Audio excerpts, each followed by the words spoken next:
Eu sempre tenho uns medos bobos, mas Elisa disse para eu não ter medo. Eu acredito nela. Na hora fiquei em dúvida, mas agora eu acredito no que Elisa fala. Além do mais, aqueles olhos de um azul estranho me diziam para eu não ter medo. Quando eu beijei Elisa, sim, porque ela não me beijou, embora quisesse.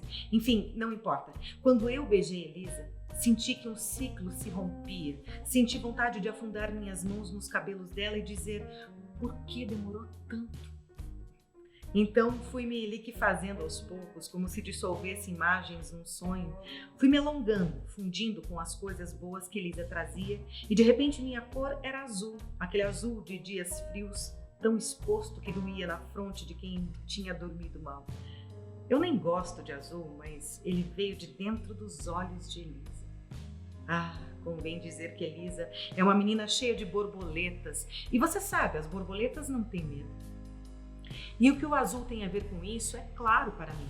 Só se pode observar borboletas em dias de céu azul, pois, do contrário, elas não aparecem.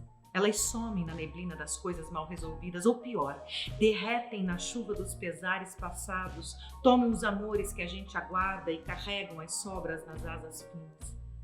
Morrem. Assim, feito as borboletas, ou as imagens delas, Elisa apareceu e arrastou um dia de céu azul para dentro da neblina, qual eu sumi. Eu sempre tenho uns medos bobos, mas Elisa disse para eu não ter. E eu não tive, por alguns minutos. Foi fácil até, coisa de criança. É que preciso explicar o conforto do sorriso de Elisa e a honestidade irritante do riso que o segue. Elisa ri dos outros sem medo. Contudo, fica sem graça quando a graça é dela. Eu rio de Elisa. Ela ri também.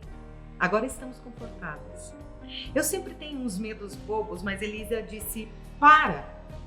Eu não tinha programado nada e a casa estava uma confusão. Eram figuras em desordem, neblina, lençóis e as cinzas de cigarro cobriam quase tudo.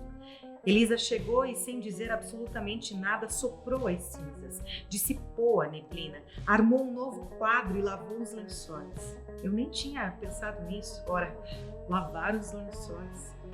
Eu sempre tenho uns medos bobos, mas Elisa disse: te ligo às 22. Eu brinquei de esperar o tempo passar. 20h50, ainda falta tanto. 21h50, ainda falta tanto. Enquanto os minutos cruzavam o meu tempo não linear, eu ia e voltava para o colo de Elisa, para dentro dos cabelos, para o contorno da boca. Elisa tem uma boca linda e os olhos de menina arteira, daqueles que põem fogo nos cabelos das primas. E ri. Eu ia e voltava para o abraço dela e para todas as flores de papel que havia recebido e já era tempo de colher. 22. Onde anda Elisa? E o telefone tocou. Tu vem montada num elefante? Eu quis perguntar, mas o desatino foi embora e a frase ficou enroscada na língua. Então joguei-a aqui. Eu sempre tenho uns medos bobos, mas Elisa...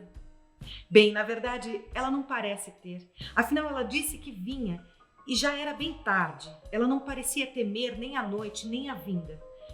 Eu sempre tenho uns medos bobos. Entretanto, agora, o que me assalta é essa coragem tosca que eu nem sabia que tinha. Anda uma coragem pálida dentro de mim, se chocando com meus mitos, minhas convicções estão enlouquecendo e debatem a direção dos meus olhos, que sem pressa passeiam. Eu sempre tenho os medos que nem de perto parecem legítimos. A escuridão me assusta, o isolamento também. Entretanto, desde que Elisa chegou, escuridão e isolamento são figuras distantes e desvirtuadas, lá bem longe de mim, tanto que nem posso mais identificá-las. Além disso, ela me traz risos assim, aos borbotões. Elisa é contrassenso. Entre todas as linhas escuras que permeiam a minha história, ultimamente meio borrada, ela é uma ousadia vermelha derrubada na aquarela. Eu sempre tenho uns desses, uns daqueles. Na verdade, ter não é bem o verbo, e a palavra que segue igualmente foi esquecida, porque de um dia para o outro, sem nem dar conta ao meu psiquiatra, Elisa personificou alguma coisa boa, talvez a paroxetina, e veio me fazer bem.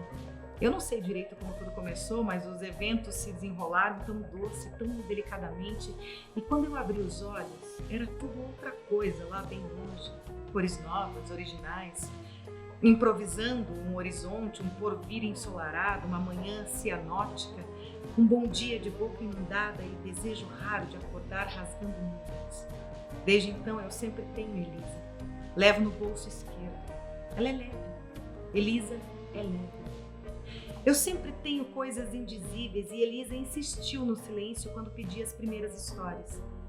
Veio então essa dorzinha no peito, quase um susto permanente, como se algo quisesse sair e fosse aos poucos me atravessando, ou se o coração pudesse florescer e ficar ali pendurado fora de mim, e então qualquer brisa, sopro ou reza que passe pode se enroscar e virar uma fita, um enfeite de festa, um arrepio. Eu sempre invento histórias. Agora Elisa inventa mais. E tem umas engraçadas de sítios, cadelas e chocolates. Assim a gente fica à noite entre lençóis, no meio de beijos, alternando respirações e contos eufóricos. Até ninguém mais lembrar do argumento e pedir para, por favor, não tirar os quadros dali, porque a menina ficaria muito, muito só. Onironautas? Essa é a palavra do fim? Eu quis contar a ela, mas o pensamento ficou preso nos cabelos. E antes que pudesse sair, já tinha virado sonho. Sonhos bons agora. A casa arrumada. Eu gosto.